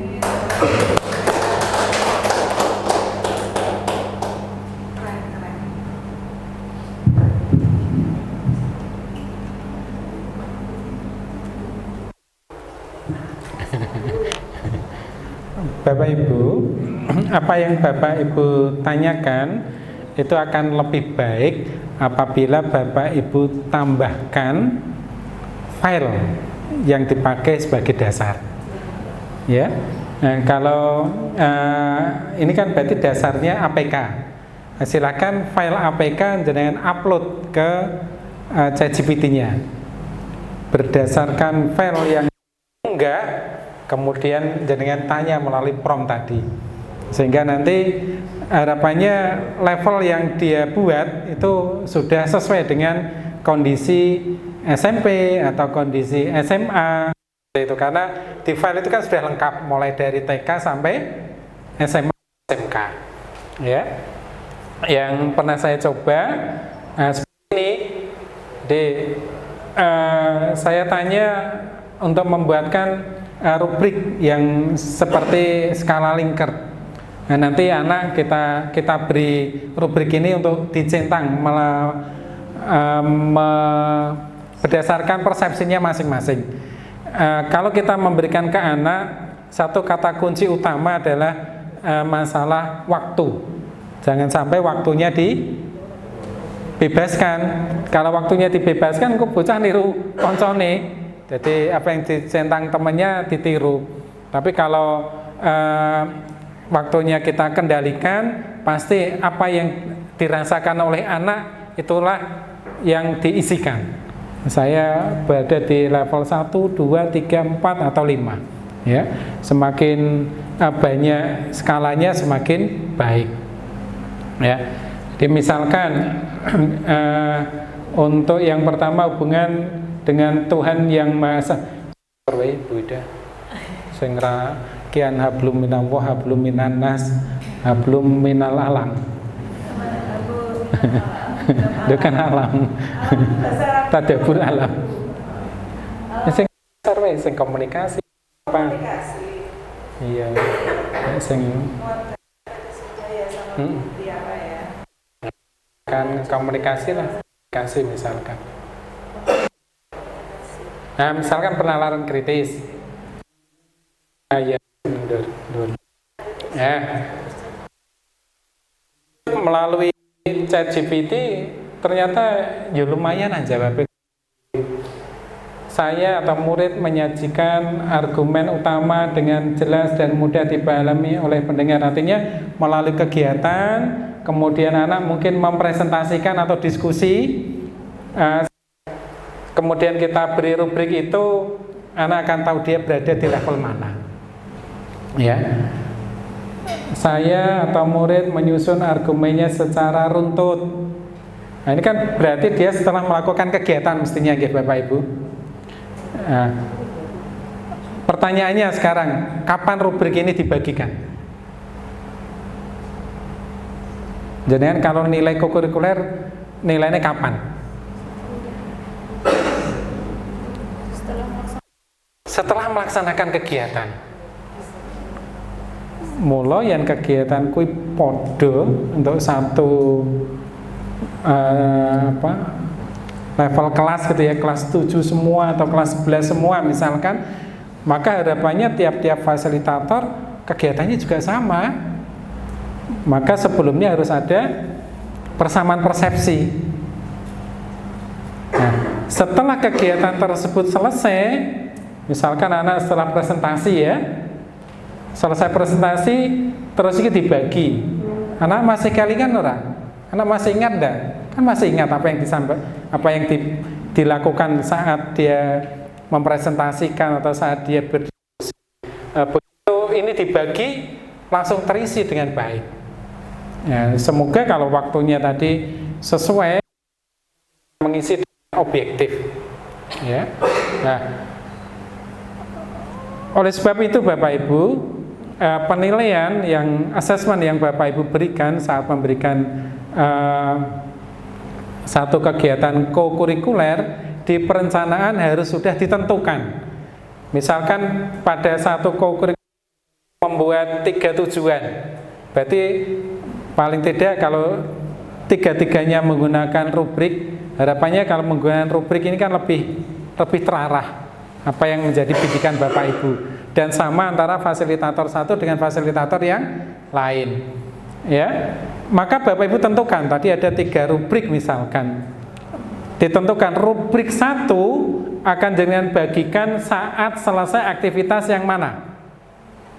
Misalkan ada 15 aktivitas dalam satu kokurikuler. Rubrik 1 akan diberikan setelah aktivitas kedua misalkan, setelah aktivitas kelima, setelah aktivitas 8, setelah aktivitas 11.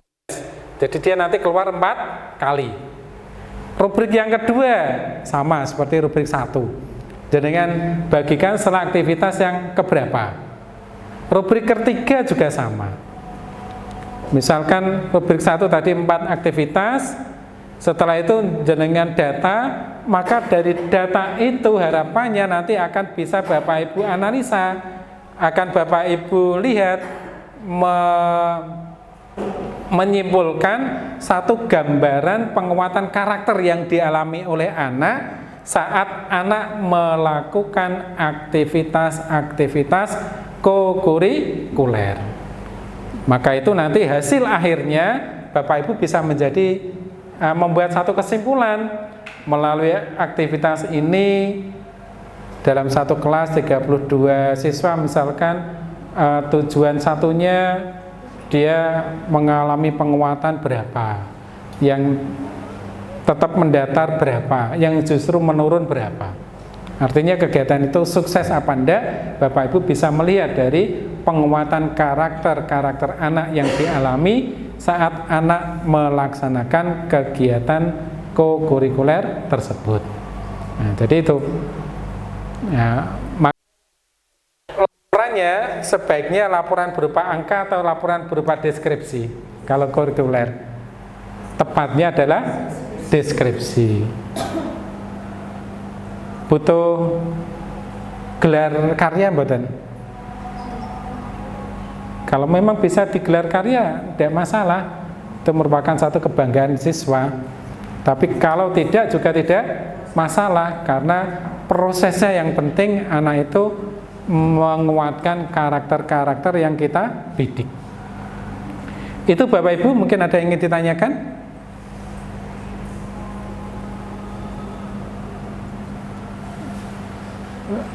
Contoh ini ada? Ya boleh. Takutnya malah saya yang memahaminya salah. Yang pertama yang terkait dengan rubrik ini yang asesmen itu boleh tidak kalau misalnya memang karena itu kan alur dengan kompetensi gitu, boleh tidak kalau di awal itu memang kami itu membuat semacam asesmen diagnostik dulu untuk mengetahui ternyata anak itu pemahamannya sejauh mana atau kayak itu. Itu yang pertama. Terus yang kedua, tadi kan ada 25 subdimensi. Apakah di di fase D seperti itu 25 itu harus tersampaikan semua atau memang kami itu harus memilih kebutuhan murid kami itu ya, maksudnya apakah yang 8 DPL itu memang harus kami kuatkan semuanya atau memang sesuai dengan ini kebutuhan peserta didik kami. Ya, terima kasih Bu Tiara. Yang pertama Bapak Ibu, apakah perlu anak-anak kita lakukan asesmen awal? Ya, saya kira jawabannya adalah perlu, karena itu menunjukkan kondisi awal dari siswa. Tiap-tiap anak kondisi awalnya seperti apa, kan gitu ya. Nah, setelah itu nantinya saat kegiatan tersebut berjalan, prosesnya selalu kita pantau melalui rubrik yang sudah kita buat ini. Nah, data itulah yang nanti akan menunjukkan apakah kegiatan yang kita lakukan terhadap anak-anak kita itu berhasil apa tidak. Kalau anak yang sudah di level tinggi, wah kegiatan itu mungkin terlalu sederhana sehingga dia tetap misalkan, karena memang levelnya sudah tinggi, sudah bisa sampai merefleksi. Jadi kalau kita lihat di level mahir itu kan anak sudah merefleksi, iso ngejak koncone. Kelihatannya tadi kan banyak seperti itu ya. Dia beribadah tapi ya iso ngelekke koncone, ngajak koncone bareng-bareng beribadah. Ngajak koncone bareng-bareng membantu orang lain. Itu kalau di level mahir. Ya. Kalau anak sudah di level mahir ya justru kegiatan itu kelihatannya sudah tidak begitu berpengaruh karena memang dia sudah tinggi. Ngaten nggih Mutiara yang pertama. Yang kedua, apakah 25 subdimensi itu harus selesai nanti di level SMP atau level SMA? Bapak Ibu, kegiatan yang kita lakukan berdasarkan dari analisis kondisi yang ada di sekolah. Berarti kalau ada dimensi yang sudah kuat dan Bapak Ibu merasa tidak perlu dikuatkan kembali, kita laksanakan kegiatan untuk penguatan yang subdimensi itu tidak usah kan gitu. Memang tujuan kita yang kita perlukan gitu aja, yang kira-kira masih perlu kita tingkatkan yang mana, Pak nanti saya ulangi lagi boleh. Kalau memang dirasa masih perlu diulangi, ya diulangi. Kita rubah kegiatannya, ya kita rubah. Semuanya berdasarkan analisis awal apa yang kita butuhkan di sekolah ini. Ngoten nggih Bu ya. Jadi tidak terpaku aku sing ngurung ke-24 dan ke-25 kudu kuwi ya, jangan. Kalau itu memang sudah tinggi-tinggi ya enggak usah kita lakukan. Nah, bahkan nantinya kita juga prioritas mana yang memang masih butuh dilakukan. Oleh sebab itu Bapak Ibu, ada baiknya setelah kita melakukan satu kegiatan kokurikuler yang fungsinya menguatkan karakter anak, setelah kegiatan kokurikuler tersebut selesai untuk tema yang wajib kita buat, maka sebaiknya setelah itu anak-anak ya tetap diberi penguatan. Diberi penguatan pembiasaan keseharian. Nah, ben ra lali. Bocah waktu cilik ngajine pinter, begitu wis gede wong kerja, delale kerjane koncone ya ora cetha kabeh. Gitu ya misalkan ya. Kira-kira kalau anak tersebut terpengaruh dengan lingkungannya, apakah ngaji yang bagus tadi masih bisa dipertahankan? Bisa ya, bisa tidak. Kan gitu. Maka yang terpenting tadi setelah kita lihat kegiatan itu berhasil, maka yang berikutnya adalah penguatan-penguatan yang sifatnya tadi supaya tidak hilang, itu ya tetap kita lakukan. Ya. Nah, sebagai contoh, kalau Bapak Ibu melihat nilai literasi di rapot sudah 100, perlu enggak kegiatan untuk penguatan literasi? Perlu. Satu, bocah ganti. Yang kedua, memang kegiatan itu yang bisa menguatkan literasi. Kalau itu kita hilangkan ya nanti akan menurun. Ngoten nggih Bu Tiara nggih. Ada lagi yang lain Bapak Ibu? Monggo Bu. Oh. Iya, ya, Assalamualaikum warahmatullahi wabarakatuh. Waalaikumsalam. Mau cerita sedikit dulu. Oh ya, boleh Bu. Banyak nggak apa-apa. Ya sebelumnya mohon maaf guru-guru bintang. Nggak usah nangis.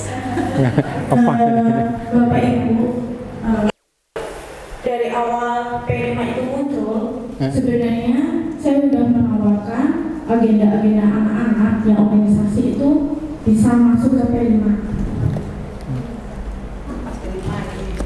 Waktu P5 awal muncul ya Bapak, karena tema-tema itu ya bisa masuk ke program anak-anak. Apalagi ketika kita melihat sekolah lain udah dijalankan, tapi di Bintama itu susah.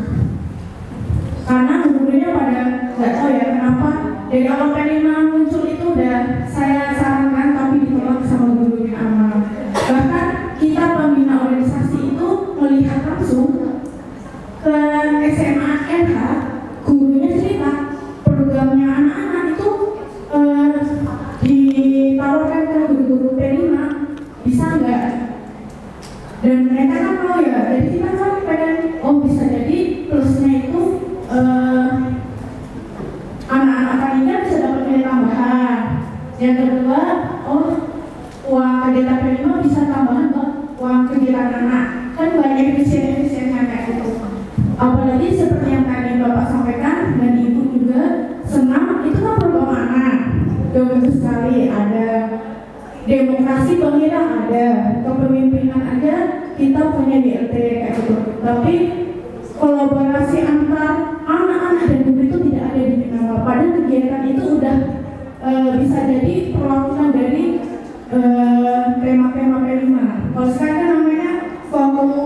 Co-curricular. Kan sama aja ya Pak, nah, kayak gitu. Mungkin Bapak Ibu bisa memberikan pencerahan buat guru pembina Pak. Ya kita udah sampai studi banding, kita kan pengen ya biar anak-anak tuh ketika kegiatan biasanya di sini kan izinnya susah, alasannya rapat-rapat, izin ketika KBM kayak gitu. Itu sih Pak, curhatan guru pembina organisasi Pak. Jadi mohon Bapak Ibu bisa mencerahkan guru pembina kolaborasi pidana itu juga bisa sebenarnya. Apalagi kalau panitiaan kan emang ya guru-guru cuma ngawasi, ingetin kayak gitu. Nah, bagaimana cara kolaborasinya? Ya harapannya kan antar guru anak itu tidak ada apa ya tembok besar. Ih anak-anak apa? Gak boleh kayak gitu Pak.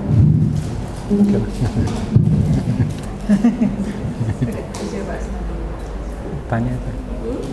Bu Sinten Bu Asmani kok Bu?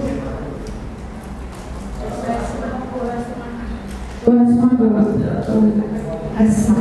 Oke, terima kasih Bu Asma. Nanti gurunya Pak pastikan. Baik Bu Asma, jadi di P5 itu banyak keluhan Bapak Ibu. Mungkin Bapak Ibu sudah dengar ya. Apa saja keluhannya? Apa Pak? Guru-guru merasa repot P5. Oh iya. Salah satunya anak-anak merasa kegiatan P5 itu tidak menyenangkan. Kalau baca di game Betul, jadi umum ya, tidak hanya di bina apa. Jadi banyak sekolah itu gurunya menyampaikan daripada P5 bu biar belajar saja, ya, diintar saja. Anak-anaknya juga merasa kegiatan P5 itu panjang sekali, gitu, tolong-tolong, ya. Jadi dikembalikan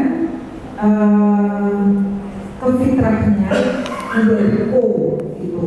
Nah, di kalau Bapak Ibu tadi persani karena sifatnya penguatan sehingga banyak kegiatan-kegiatan sekolah itu yang memang tujuannya adalah untuk penguatan gitu Bapak Ibu, sehingga harusnya menyatu memang.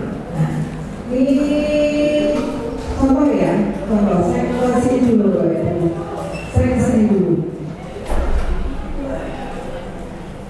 Kalau kegiatan-kegiatan yang disampaikan oleh Bu Hasman tadi merupakan praktik dari yang dilaksanakan di bina amal, ya. Mungkin ciri khasnya di bina amal itu memfasilitasi sehingga siswa aktif kreatif. Nah, berarti itu praktik baik sehingga ini memaksimalkan praktik baik yang sudah berjalan. Jadi tidak diadakan gitu.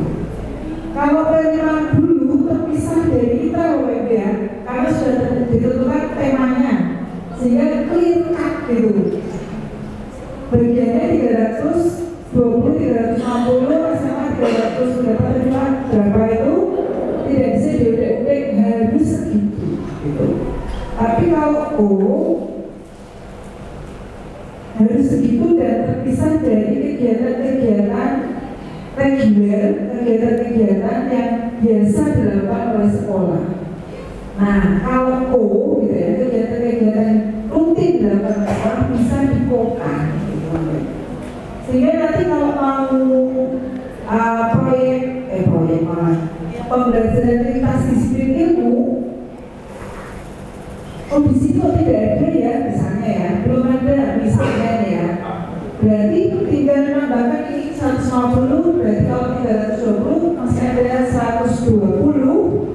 Nah itu bisa untuk pembelajaran lintas disiplin ilmu. 220 ya kan ya, 210 ya bisa untuk pembelajaran lintas disiplin ilmu. Nah pembelajaran lintas disiplin ilmunya TP-nya boleh dititipkan. Jadi nanti kalau nilainya mau dimasukkan ke ITRA, rubrik dari Bapak Ibu yang titik TP untuk PLDI bisa dipakai ke ITRA.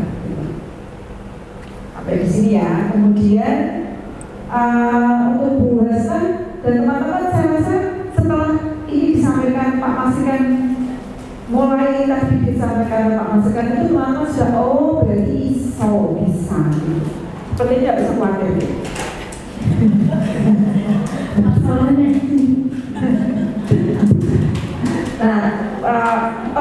kegiatan organisasi biasanya apa saja Bu? itu hampir semua ada. Berarti sudah masuk gitu. Iya, sebenarnya itu mudah Bu, cuma ketinggalan kolaborasi antara anak dan gurunya agak susah Bu. Komunikasi itu gurunya Bu, gitu. Baik, Bapak Ibu. Sama parah lah, gitu aja Pak. Udah bertahun-tahun gitu. Baik, Bapak Ibu mungkin keraguannya adalah siapa yang bertugas di kegiatan-kegiatan itu gitu ya. Jadi ketika waktu itu ditentukan sekian jam itu menjadi tugas bersama. Jadi siapapun nanti yang ditugasi tidak masalah. Materi itu tidak nyangkut pelajaran saya misalnya ya. Karena tidak PKLBI misalnya. Tidak masalah Bapak Ibu, karena sudah diambil JP kita kan sudah diambil, sehingga tanggung jawabnya dari kita menjawab kolaboratif gitu ya. Kemudian kalau untuk buasan sudah oke kira-kira sudah terjawab. Sudah nanti Pak Masrikan tanya. Sebenarnya bukan saya, guru-guru yang lain. Minta pencerahan. Jadi tolong bisa buat penerima gitu loh. Tolong kayak gitu loh Bu. Saya ulangi ya Bu ya. Ada guru-guru yang lain. Berarti bisa ya Bapak Ibu ya. Bisa Bu. Nah kemudian Bapak Ibu termasuk nanti kalau di PKLB kan maka TP-nya bisa dilakukan. Kalau keahlian yang dinilai mungkin nanti lebih ke APK ya. Kemudian Bapak Ibu satu lagi mungkin endingnya Pak Masukkan ya Pak ya. Apa gue? Untuk tadi menyinggung gelar karya, karena kita kebiasaan dulu setiap satu proyek selesai gelar karya, satu proyek selesai gelar karya. Nah, boleh tidak, apalagi untuk teman-teman swasta itu menjadi momen bisa untuk sambil ke universitas sekaligus untuk promo ya. Nah, namun supaya tidak selalu kalau proyek itu endingnya harus gelar karya seperti itu. Nah, sambilnya bisa berbagai cara, bisa lewat media juga bisa. Gitu. Tidak harus selalu tiap proyek mendatangkan warga, mendatangkan orang tua seperti itu. Lalu sekarang harus ya, dan itu sudah menjadi rutinnya dan ini itu saja saya rasa. Monggo Pak Masrikan, saya sudah berpikir keras ini untuk kayak ini. Aku kira pate mudeng ya. Bapak Ibu, supaya kita bisa bermitra dengan siswa, maka satu posisi yang harus kita lakukan adalah kita harus berperan sebagai temannya siswa. Kalau kita ingat bagaimana menangani anak yang bermasalah, itu ada yang dinamakan dengan segitiga restitusi. Coba dibuka Bapak Ibu, apa wae kuwi? Segitiga restitusi. Yang pertama, ngapa Bapak Ibu?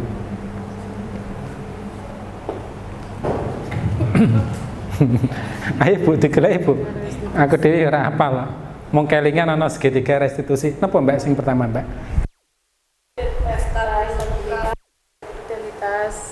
Yang pertama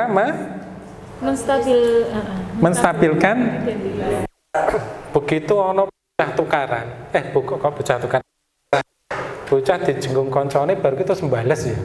Cah sing B sing bales sing dadi pelakune cah B misalnya.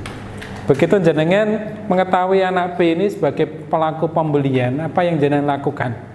Tadi nomor 1 stabilitas. Artinya dicegah biar anak kita menstabilkan. Bagaimana cara kita menstabilkan? Jenengan harus jadi bolone cah kuwi. nek jenengan merasa dadi polisi ini cah kuwi, bocah malah emosi. Wis kene tengok-tengok, sini, diam sini. Kalau saya jadi kamu ya tak pukul anak itu. Berarti Pak Guru iki atau Bu Guru iki koncoku kan gitu ya. Setelah anak itu merasa yang megang dia adalah temannya, kira-kira langkah berikutnya lebih mudah enggak Bapak Ibu? Untuk Bapak Ibu guru? Lebih mudah. Apa langkah keduanya? Tindakan yang salah. Berarti terus lebih dibenerke. Nah, dijak cerita, akhirnya dia akan tahu sebenarnya yang dia lakukan adalah salah. Ono coro sing luwih apik, dia lapor ke BK, jenengan apa namanya beritahukan ke wali kelas, misalkan seperti itu. Tapi untuk yang kedua ini, kalau awalnya tadi kita salah, mulai dengan gelandang, jenengan seneni, yang berikutnya jenengan tidak mungkin bisa menemukan itu, gitu loh ya. Nah, baru yang terakhir Menanyakan keyakinan. ya, baru kita arahkan ke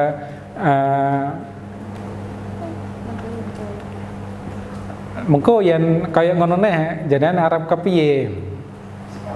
Nah, seperti itu. Maka Bapak Ibu kalau kita ingin bekerja sama dengan siswa, berkolaborasi dengan siswa, maka ya kita jadi borone. Itu yang pertama. Yang kedua tadi saya di perjalanan ke sini sambil macet, sambil diskusi bahwa kita lihat maka di setiap sekolah pasti ada satu Bapak guru kerjane iki ya out of the box apa? Iya. Artinya mesti ya ana bocah sing ana guru sing tanpa pamrih ya kerjane tenanan. Itu puhasna. Ya itu puhasna ya. Nah, kenapa seperti tadi kok bisa keluar?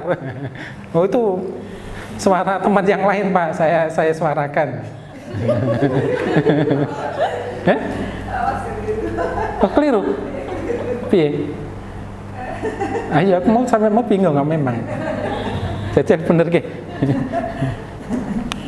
Bukan maksudnya itu anaknya tidak bermasalah Pak, bukan anak yang bermasalah, tapi bagaimana kegiatan yang banyak lagi diakui oleh teman-teman yang lain, guru yang lain sebagai kegiatan co-curricular. Ayo Pak, saya ini guru yang lain. Nah itu, saya itu mau minta tolong itu. Oh ya. Duh, kalau seperti itu ya, tadi kan saya cerita yang pertama memang ya rada nyambung, tapi itu cara kita, termasuk Bapak Ibu. Yang kedua tadi yang disampaikan Bu Ida seperti tadi itu, bagaimana supaya kegiatan itu diakui sebagai kegiatan co-curricular, maka supaya diakui ya silakan dibuat perencanaannya. Apa yang dilakukan anak-anak itu dibuat perencanaannya untuk nanti disahkan oleh kepala sekolah sebagai kegiatan co-curricular. Selesai. Tapi selama itu tidak ada perencanaan yang bunyinya perencanaan co-curricular, ya ora dianggap, Bu. Ya? Sebelum itu udah ditolak. Besok nggak ditolak, besok kita selamatkan ya. Cuma surat sekolahnya dulu itu udah ditolak Pak, belum sampai kapan baru surat Pak. Padahal sih kegiatan itu kan masuk semua organisasi itu ada Bu. Kan memang di kami itu ini Bu, apa namanya yang Ini saya ikut menjelaskan jadi karena memang saya juga diamanahi kepala sekolah itu juga baru tahun ini jadi juga saya sembari membaca situasi juga belajar dari banyak hal seperti itu. Jadi kalau di kami di SMPT Bina Amal itu ada bidang-bidang. Jadi ada bidang kesiswaan dan Bu Asma ini kan yang tergabung dalam bidang kesiswaan yang memang membawahi atau mendampingi anak-anak di organisasi. Nah, kemudian kalau yang menyusun co-curricular ini adalah bidang kurikulum dan akademi. seperti itu. Jadi memang ya barangkali memang ini juga kayak saya nih, Bunda sama Mas kan besok insya Allah kita akan bahas ya teman-teman ya. Jadi memang belum kurang sinkron gitu ya, kurang sinkron antara yang di kesiswaan dengan yang di kurikulum terkait dengan kurikuler ini. Nah tadi kan sudah banyak hal ya, dan kita kayaknya sudah menemukan insight, oh ternyata ketika itu kegiatan anak-anak bisa loh kita apa namanya kita padukan untuk kurikuler. Jadi ya tadi yang seperti yang disampaikan jadi itu sebenarnya pesan untuk tim kurikulum ya Pak Dut ya seperti itu. Jadi memang apa yang sudah menjadi hal positif di anak-anak itu besok kita bahas, kita masukkan di program kurikuler. Jadi harapannya memang justru anak juga merasa oh itu kan berasal dari hidupku, jadi anak-anak merasa diakui seperti itu. Nah Pak Wasikan berbeda. Bapak Ibu, memang goal akhirnya kalau tujuan saat itu ya P5 atau sekarang kegiatan-kegiatan yang dilakukan bermuaranya memang kebutuhan siswa. Kalau siswa sudah punya kegiatan dan itu baik ya tidak ada jeleknya, itu tetap kita masukkan ke kegiatan co-kurikuler sehingga nantinya tidak ada kebosanan. Karena yang P5 kemarin itu waktunya yang sampai 120 JP karena dibagi 3 atau Bapak Ibu kalau SMP nggih. Nah itu akhirnya banyak waktu berlebih dan tidak efektifnya itu karena waktunya berlebih sehingga ya tadi banyak waktu yang terbuang sia-sia kan gitu. Maka terus ada perubahan seperti ini, temanya bebas bahkan lebih dari 3 boleh 10 boleh. Ini dimaksud supaya kegiatan itu benar-benar anak bisa menikmati. Dengan menikmati kegiatan tersebut